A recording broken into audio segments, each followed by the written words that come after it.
लक्कड़हारे का नसीब। बहुत पुरानी बात है। एक गांव में हीरा नाम का लक्कड़हारा अपनी पत्नी के साथ रहता था। वे बहुत गरीब थे।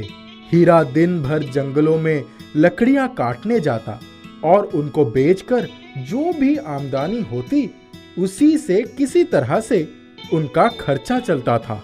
एक बार की बात है, हीरा जंगल में लकड़ी काट रहा था। उसे घोड़े के आने की आवाज सुनाई पड़ी। वो चौकन्ना हो गया और वो अपनी कुल्हाड़ी छोड़कर पेड़ के पीछे छिप गया। उसने पेड़ के पीछे से ही देखा कि राजा सुमेर सिंह घोड़े से उतरे। उन्होंने इधर उधर देखा और बोले, अरे भाई, इधर कोई है? मुझे बहुत प्यास लगी है, कोई मुझे पानी पिला दो। अगर मुझे पानी नहीं मिला तो मैं बचूंगा नहीं। हीरा को लगा था शायद राजा की सिपाही होंगे और उसको पकड़ने आए होंगे। राजा की गुहार सुनकर हीरा पेड़ के पीछे से भागता हुआ आया। वो राजा के पास गया और बोला, हुजूर, आप 2 मिनट रुकिए, मैं अभी आपके लिए पानी लेकर आता हूँ। राजा ने कहा, 2 घूंट पानी हो तो भी चलेगा। उसने कहा, महाराज, पानी तो है लेकिन ये मेरा जूठा है। राजा ने कहा, अरे जो भी हो, मुझे पहले पानी पिला दो। हीरा क्या करता, उसने बहुत हिचकिचाहट के साथ अपना जूठा पानी राजा को पिला दिया और बोला, मैं अभी पास में बहती हुई नदी से पानी लेकर आता हूँ। वो दौड़ कर गया और अपने लोटे में पानी भरकर ले आया और राजा को पिला दिया। राजा ने कहा, मैं शिकार की तलाश में आया था, लेकिन अपने सिपाहियों से अलग हो गया। तब से पानी की तलाश में भटक रहा था। यहाँ आकर लगा कि कोई है। तुम्हारा नाम क्या है? तब उसने बताया कि हुजूर, मेरा नाम हीरा है और मैं यहीं पास के गांव में ही रहता हूँ। रोज लकड़ियाँ काटता हूँ, उन्हीं को बेचकर अपने घर का खर्चा चलाता हूँ। फिर राजा कहते हैं, मैं यहीं पेड़ के नीचे आराम करता हूँ। तुम मेरे घोड़े को लेकर जाओ और नदी से उसको भी पानी पिला दो। वो घोड़े की लगाम पकड़कर नदी पर ले गया और वहां उसने उसको पानी पिलाया। पानी पिलाकर वापस आ गया। राजा पेड़ के नीचे उसी लक्कड़हारे की एक गंदी सी चादर, जिसमें वो लकड़ियां बांध कर ले जाता था, उसी को बिछाकर सो गए। जब वो लौट कर आया तो उसने देखा राजा सो गए हैं। वो उसके पास बैठकर उसकी निगरानी करने लगा। कहीं ऐसा ना हो कि कोई जानवर आ जाए और राजा को नुकसान पहुंचा दे। घोड़े को उसने पेड़ से बांध दिया। 2-3 घंटे सोने के बाद जब राजा की नींद टूटी, तब राजा ने कहा, अरे तुम यहीं बैठे हो? फिर उसने कहा, मैं आपको छोड़कर कैसे जा सकता था? अगर कोई जानवर आता तो आपको नुकसान पहुंचा देता। इस जंगल में कदम कदम पर खतरा है। फिर राजा कहते हैं, आज तो तुम्हारा बहुत नुकसान हो गया। राजा ने अपने पास से एक सोने की मुहर निकालकर उसको दे दिए और कहे, तुमने मेरी जान बचाई है। आज के बाद अगर कभी भी तुम्हें कोई परेशानी हो तो मेरे पास आ जाना, मैं तुम्हारी मदद करूंगा। सिर्फ अपना नाम बता देना, मेरे पहरेदार तुमको मेरे पास ले आएंगे।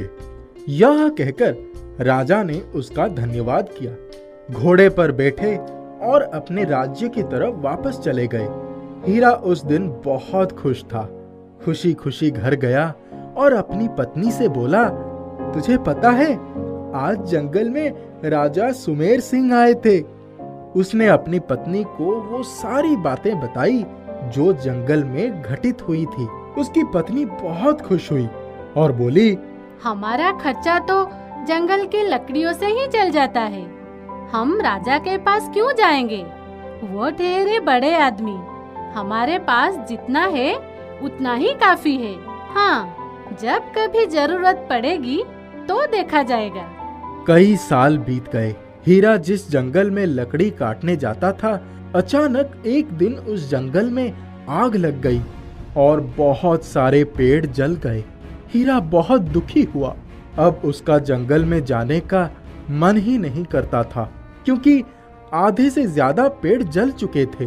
फिर भी वो जंगल में जाता और जले हुए पेड़ों की लकड़ियां काटता। उन कोयला हुई लकड़ियों को बाजार में बेचकर जो भी पैसे मिल जाते वही लेकर घर आ जाता। कुछ सालों में वे जले पेड़ भी खत्म होने लगे। वो घर में पड़ा पड़ा सारे दिन सोचता रहता कि अब क्या करें। तभी उसकी पत्नी ने याद दिलाया कि तुम्हें याद है, बहुत पहले एक बार राजा सुमेर सिंह ने तुमसे कहा था कि अगर कोई मुसीबत हो तो मेरे पास आ जाना। अचानक वो चारपाई पर से उठ गया और बोला, हाँ हाँ, मुझे याद है, मैं अभी राजा के पास जाता हूँ। वो राजा के पास गया।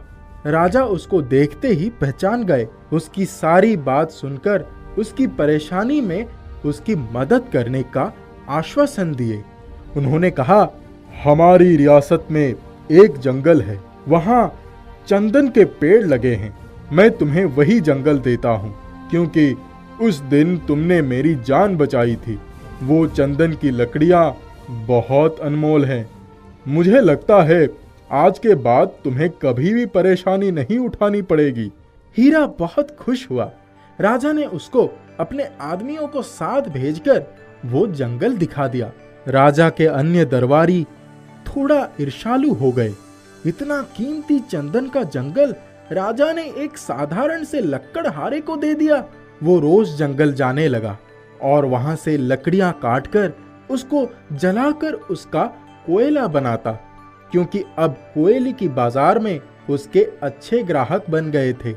लोग उसके कोयले को कौड़ी के भाव में खरीद लेते। धीरे धीरे धीरे उसने बहुत सारे पेड़ काट डाले। एक दिन राजा जब उधर से निकल रहे थे, तब उन्होंने देखा हीरा अभी भी धूप में खड़ा पेड़ की लकड़ी काट रहा था। राजा ने उससे पूछा, अरे, अभी भी तुमको लकड़ियां काटने की जरूरत पड़ रही है? करता क्या है सारे लकड़ियों का? हीरा ने कहा, हुजूर, कोयले का थोड़ा अधिक दाम मिलता है, इसीलिए अब मैं लकड़ियों को जलाकर उनका कोयला ही बनाता हूँ। राजा सुमेर सिंह ने अपना माथा पकड़ लिया और बोले, इसी को कहते हैं सकल पदार्थ है जग माही, कर्महीन फल पावे नाही। मैं तो सोच रहा था कि अब तुम्हारे जीवन से सारी तकलीफ खत्म हो गई होंगी। वो भौचक्का होकर राजा का मुंह देखने लगा। राजा ने कहा, जब तुम लकड़ी काट रहे थे तो तुम्हें इन लकड़ियों में से कोई खुशबू नहीं आई? उसने कहा, हुजूर, आई तो थी। फिर राजा ने कहा, मैंने तुम्हें पहले ही कहा था कि मैं तुमको चंदन की पेड़ का जंगल दे रहा हूँ। इस पेड़ की एक एक लकड़ी बहुत कीमती है। अच्छा, तुम एक काम करो, इस चंदन की 4 इंच की सिर्फ एक लकड़ी लो और बाजार में किसी भी दुकानदार को दिखाना। ये कहकर राजा वहां से चले गए। उसकी समझ में फिर भी कुछ नहीं आया, लेकिन राजा ने कहा था, इसीलिए वो लकड़ी का एक टुकड़ा लेकर बाजार में दुकानदार के पास गया और उसने बोला, इस लकड़ी का कितना पैसा दोगे? दुकानदार ने लकड़ी को देखा और उसको सूंघा। उसके बाद बोला, अरे ये तो चंदन की लकड़ी है, बताओ कितने में दोगे? हीरा ने कहा, आपको जो भी ठीक लगे आप दे दीजिए। फिर उसने कहा, मैं तो तुम्हें इसके 1 रुपए दूंगा। उसने कहा, 1 रुपए? तब उसने कहा, अच्छा चलो ठीक है, मैं 3 रुपए दूंगा। वो बोला, 3 रुपए? फिर दुकानदार बोला, अच्छा ठीक है, मैं इसके 5 रुपए दूंगा। उसको समझते देर नहीं लगी कि ये लकड़ी बहुत कीमती है। उसने लकड़ी उस दुकानदार को नहीं दी और आगे बढ़ गया। वहाँ एक दूसरा आदमी खड़ा था।